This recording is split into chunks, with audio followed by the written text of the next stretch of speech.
From the Cronkite studios in downtown Phoenix, this is Cronkite News. I was a sergeant in the United States Army, deported a year and a half ago. American veterans deported. Cronkite News travels to Tijuana to talk to men and women who served our country about waiting for the chance to return home. Plus, dust storm dangers, what ADOT is doing to keep Arizonans safe when haboobs hit the valley. If the ponies weren't here, I hate to think what would happen to our economy here. And some call them national treasures, legends, even though their populations have proven difficult to control out west. But now wild horse advocates say there may be a solution and a way to keep their legacy alive. Cronkite News starts now.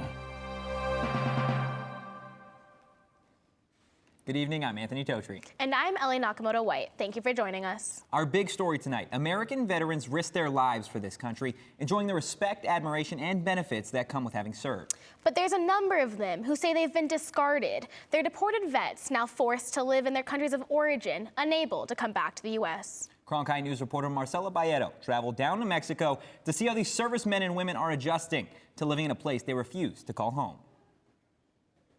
Every case is different. While some let their green cards expire, others committed crimes as residents. No matter the details, they all have one thing in common. They want to come back to the country they served. We wanted to get answers from immigration and customs officials on their policies when it comes to U.S. veterans. And while the complicated legal process plays out, there is a place in Tijuana that has become a safe haven for them, a place they call home, away from home. I was a sergeant in the United States Army, deported a year and a half ago. A year and a half of uncertainty and frustration for Jose Velasco. The Army sergeant has had to completely uproot his life to Tijuana, Mexico, after he was deported out of the United States. Velasco, like many other deported veterans, came legally to the U.S. as a child at just 11 years old in 1964. 7 years later, Velasco was drafted into the Army during the Vietnam War. After the war ended in '75, Velasco says he continued to serve his country. I was discharged, and they thanked me very much for what I did and so forth, and then I went to the National Guard. After a few years, Velasco returned to civilian life. At this point, he was a resident of the U.S. He never felt the need to become a citizen because of a false promise, he says, was made by his Army recruiter. The recruiter made me believe that as soon as my service ended, I was to be an automatic citizen, which was not true. And I found out that the hard way, much later in my life. It wasn't until Velasco had a run-in with the law in 2012 that he realized becoming a citizen would have saved him from being deported. Velasco arriving in Tijuana in June of last year. His first stop, a place called the Bunker House. When I got here on practically penniless. If it wasn't for Yoli and the bunker, Mr. Barajas, I probably would have been asking for money up there outside the church in downtown Tijuana. The bunker is ran by Hector Barajas, an Army vet who was deported in 2009 but granted a full pardon by California Governor Jerry Brown in 2018. The pardon allowing Barajas to get his U.S. citizenship back. Now, the former paratrooper with the 82nd Airborne Division has made it his new mission to provide legal resources, support, and even housing to other deported servicemen and women. The Bunker House, located here in this residential Tijuana neighborhood, first opened its doors back in 2013. And Barajas says that since then, they've helped hundreds of U.S. deported veterans get back to the place that they call home.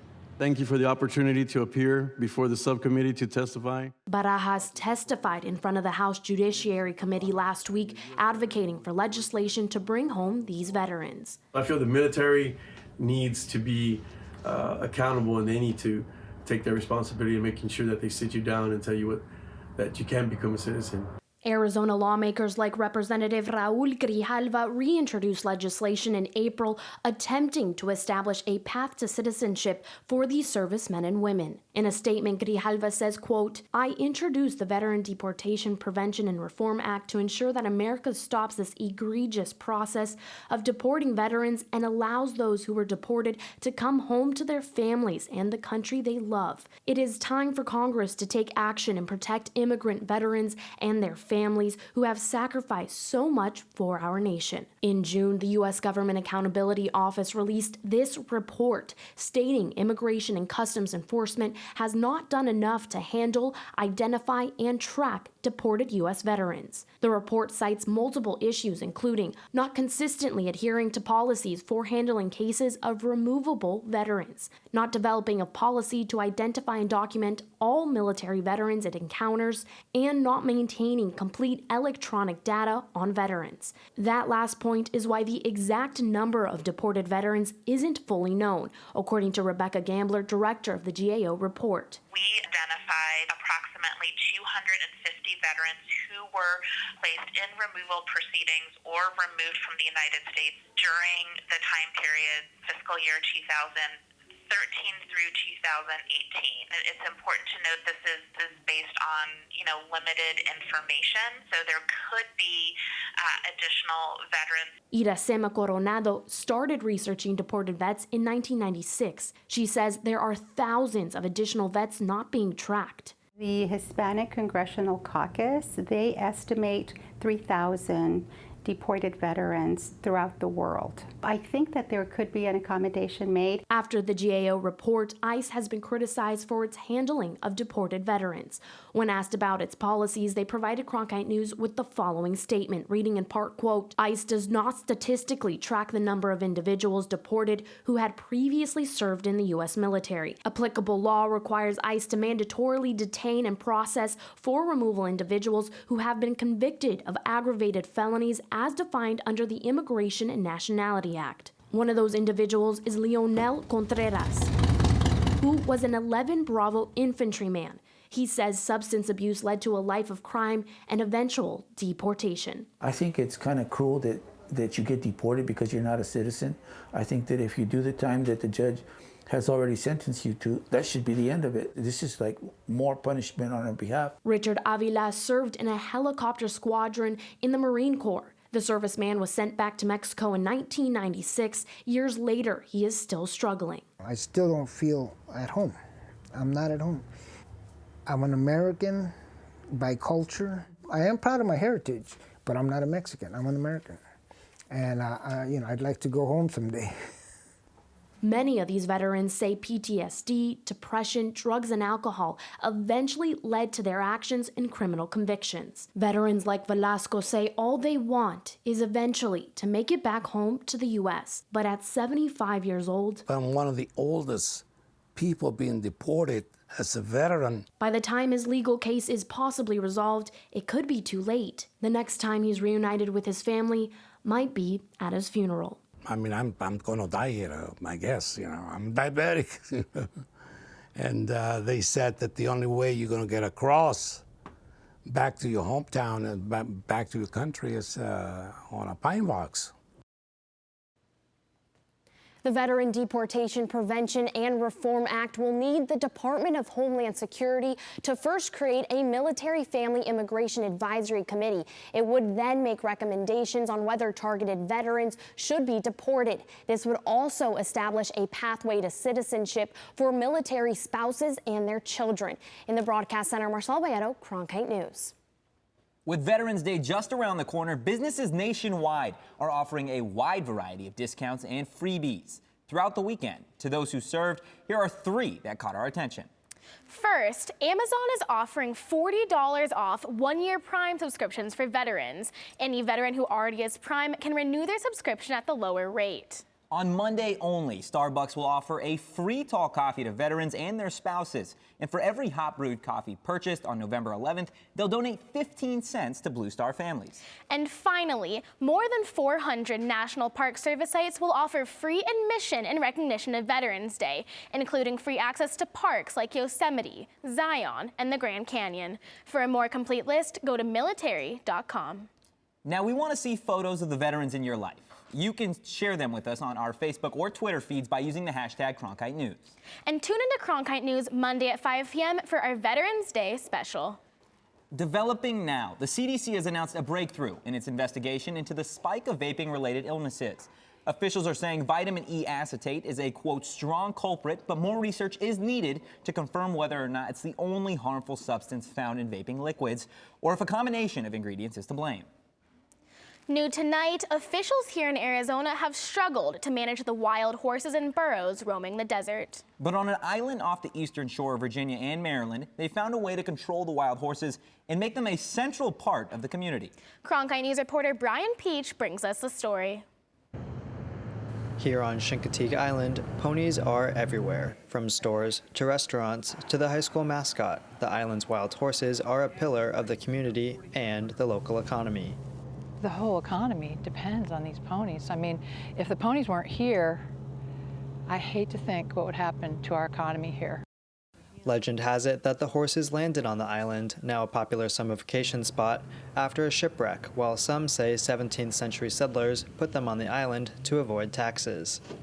The horses rose to fame in the 1947 book, Misty of Chincoteague, and they still roam free, thanks to a grazing permit from the U.S. Fish and Wildlife Service, paid for by the Chincoteague Volunteer Fire Department, which owns and manages the horses.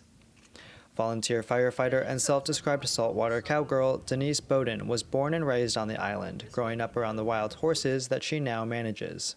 We take great pride in making sure that they're healthy and happy and sustainable, and we take great pride in the event and our volunteers, and again, it is all volunteers that does every bit of this. We take great pride in being able to keep this tradition going and praying that it'll go another 95 years coming. The grazing permit limits the herd to 150 horses. To keep population at that level, the fire department auctions off foals every summer and swims the horses across the bay in a roundup that has become a central draw to the town for tourists and locals alike. Darcy Cole, a local Chincoteague resident, walks around the island reserve where the horses live every day. They are a national treasure, and they are part of this community. This community revolves around the ponies. And on the other side of the island, called Assateague, a separate herd of horses is owned and managed by the National Park Service, which has pioneered a form of birth control to maintain a sustainable population size. They're managed quite differently for one of the same end results, which is control the population so they don't overpopulate and overgraze their resource. While the programs on both sides of the island are managed differently, Bowden said the horses have a rich history that needs to be protected. They've been roaming, these wild horses have been roaming over here for almost 500 years, long before we were ever here to do anything with them. They've lived and bred and died over here, and that's going to continue to happen no matter what. Bowden said the key is to engage younger generations to keep the ponies' legacies alive. On Chincoteague Island in Virginia, Brian Peach, Cronkite News. If you're wondering why Bowden calls herself a saltwater cowgirl, it's a reference to the annual pony roundup by Chincoteague's firefighters. Before they can be auctioned off, the ponies have to swim the channel to the town of Chincoteague, where they are held for auction. Encountering dust storms and haboobs is just part of life here in the desert. But ADOT is working to keep Arizonans safe when these weather phenomena strike by bringing dust-detecting sensors to more freeways. The sensors use beams of light to detect dust density in the air. Several of them are already in use along stretches of the I-10. When the sensors are triggered by increasing dust, digital signs along the freeway will automatically alert drivers of the dusty conditions and help reduce the speed limit as low as 35 miles per hour. The sensors will have a range of 40 miles and will alert drivers from Phoenix to Tucson. And now we're joined by Ricky Cornish. Ricky, how you doing? I'm doing well. How are you guys? Doing good. Doing good. Ricky, this weather this past weekend was crazy. The rain, the hail. What was that about? It was insane. I couldn't believe how much we got. Actually, here at Cronkite News, we can post a little video from a ton of stuff that was submitted online, just capturing the crazy weather we had this week. As we can see here. Wow. Yeah, out of Sparky nowhere. was behind that.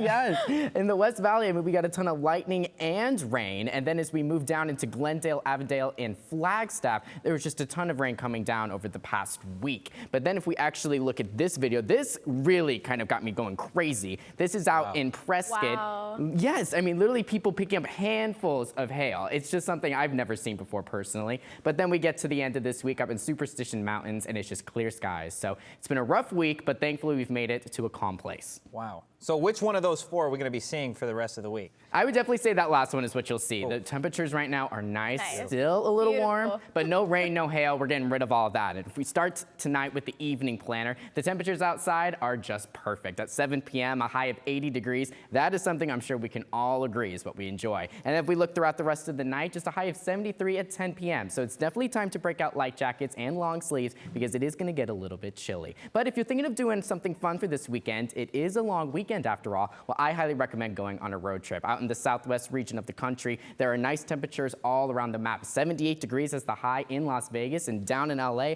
a high of 83 for tomorrow. So definitely grab your friends and go do something fun this weekend. I think we all deserve it. But if you're looking for some fun events to do this weekend, especially with the long weekend on Veterans Day, I have some fun events you can check out. First up, we have a free movie screening out in Scottsdale at Odyssey Aquarium. The Disney fan favorite Coco is going to be playing, so bring your blankets, your chairs, and have a great time with friends. Also this weekend out in Avondale, we have the NASCAR semifinal race. It's going to cut down from top 8 to top 4, so go and check that out. And of course, finally, Monday is Veterans Day, so come out and check out a great Veterans Day parade on Monday. Looking at your forecast, you have 64 degrees as the high at 8 a.m., but then it's going to hit 80 around noon. So when the parade festivities are really going on, that's when the weather is going to be perfect. And as we look at the 7-day forecast, starting with this weekend, a high of 85 on Sunday and Monday. But as we look at throughout the rest of the week, a high of 80 on Wednesday and 81 on Thursday and Friday. It's going to be amazing. In the Weather Center, Ricky Cornish, Cronkite News. We're in probably the most unique or most interesting time in Arizona's history when it comes to Arizona's implication on the national map. Coming up next, Cronkite News and Review. We take a look back at some of our top stories from earlier this week, including why Arizona could be the tipping point state of who wins the White House. And the astronomical phenomenon coming to Arizona skies next week. We'll tell you when to get your telescopes out when we come back.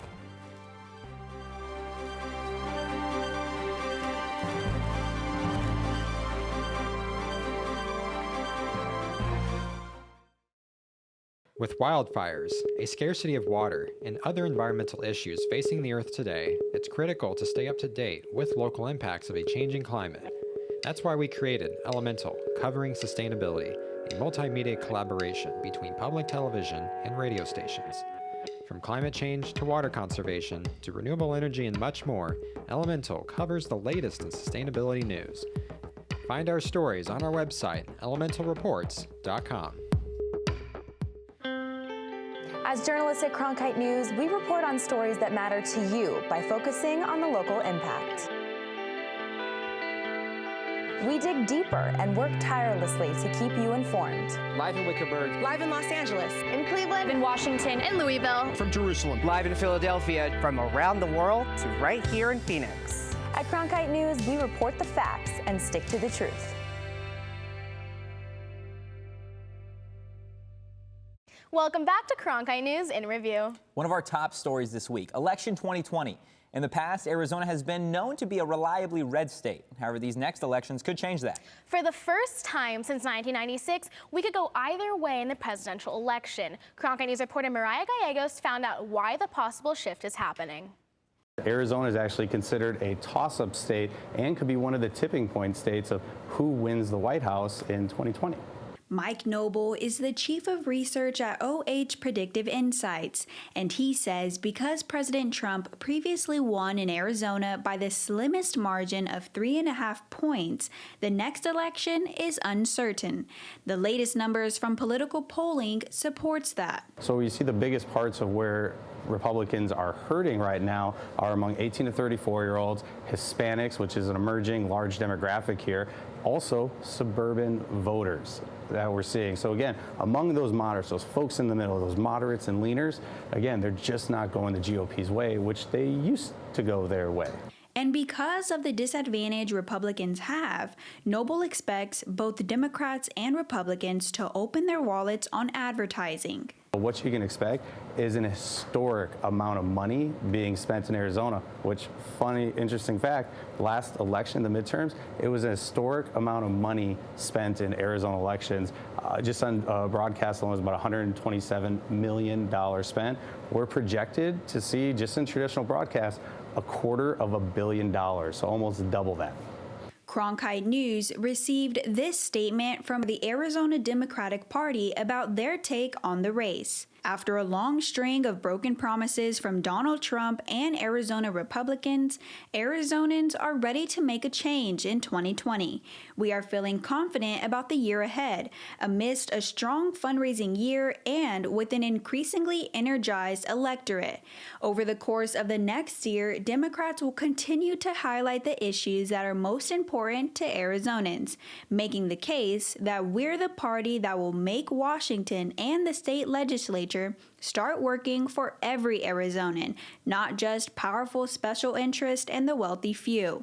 The Republican Party gave Cronkite News a statement saying every state in the Southwest is competitive. It goes on to say, every vote in Arizona needs to be fought for and earned. No one can take the state for granted, and that's why we gotta work so early in this cycle, laying the organizational groundwork. We have had field operatives on the ground throughout the state for months, and President Trump is personally committed to ensuring our volunteers have the resources they need to reach into every corner of the state to contact, persuade, and mobilize voters for victory. We're in probably the most unique or most interesting time in Arizona's history when it comes to Arizona's implication on the national map. The Senate race is heating up. OH Predictive took a look at how much money the candidates have. Democrat Mark Kelly has $9.5 million on hand, and Republican Martha McSally, who was appointed to that office and hopes to stay, has $5.6 million. Republican Daniel McCarthy has just $71,000 on hand. As to how fast the candidates are spending that money, McSally has the highest burn rate at 44%, followed by McCarthy with 40%, and Kelly's spend rate is about 32%. So we want to hear from you now. What issue is the most important to you in the upcoming 2020 elections? The climate, economy, immigration, or something else? So far, 40% of you say the climate, with the economy coming in around 20%. Just go to our Cronkite News Facebook or Twitter feeds to vote in our live interactive polls.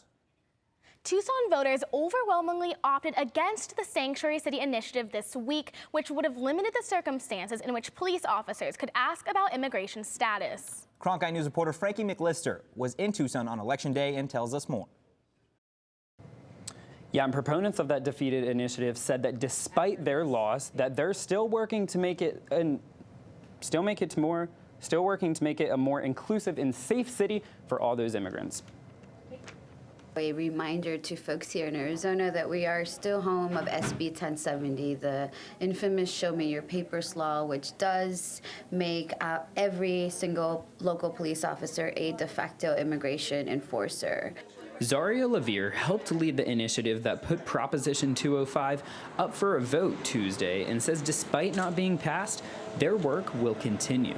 What we want to do with this initiative in the long term is keep families home, keep them free, keep them together. Tuesday's vote ending months of contentious debate over whether Tucson would go against a state law preventing sanctuary cities. Tucson is not going to fold or give in to these xenophobic policies that we are seeing coming out on a regular basis. The Tucson initiative was primarily intended to combat SB 1070, which is Arizona's 2010 immigration law that not only prohibited sanctuary cities, but also requires police to verify the immigration status of anyone suspected of not being in the country legally. I absolutely voted to make it a sanctuary city. I think it's criminal what they're doing to people. And while the Tucson City Council has expressed support for undocumented immigrants in the past, all members of the council opposed the measure. Opponents argued Prop 205 would have led to a legal battle over SB 1070 and the city's ability to restrict immigration enforcement. There is no need for any of that stuff. And besides, it's going to cut down on the number of police. We need police. Tucson could have also lost out on millions of dollars in both state and federal funds. This is not a question as to whether or not Tucson is an immigrant welcoming city. We are that by resolution. This is a question as to whether or not 205 is simply good policy or not. 205 is overly broad, it's an overreach. Tucson rejecting Prop 205. Several Arizona lawmakers, they've announced that they are planning to press ahead with new legislation punishing local governments that are limiting police to enforce immigration law. Right here in the control room, I'm Frankie McLister, Cronkite News. Next Monday, November 11th, people from across most of the world will have the chance to see the planet Mercury passing across the sun. And luckily for Arizona, we'll be in a prime spot to catch a glimpse of the iconic transit. Astronomers say this rare Mercury transit won't be seen from Earth again until 2032. The planet will look like a tiny traveling dot on the sun's surface as it passes through. In fact, Mercury will be so small, viewers from Earth will need special gear, telescopes or binoculars equipped with protective solar filters in order to see it. That's it tonight for Cronkite News. Thanks for joining us. For top Arizona stories anytime, go to cronkitenews.azpbs.org.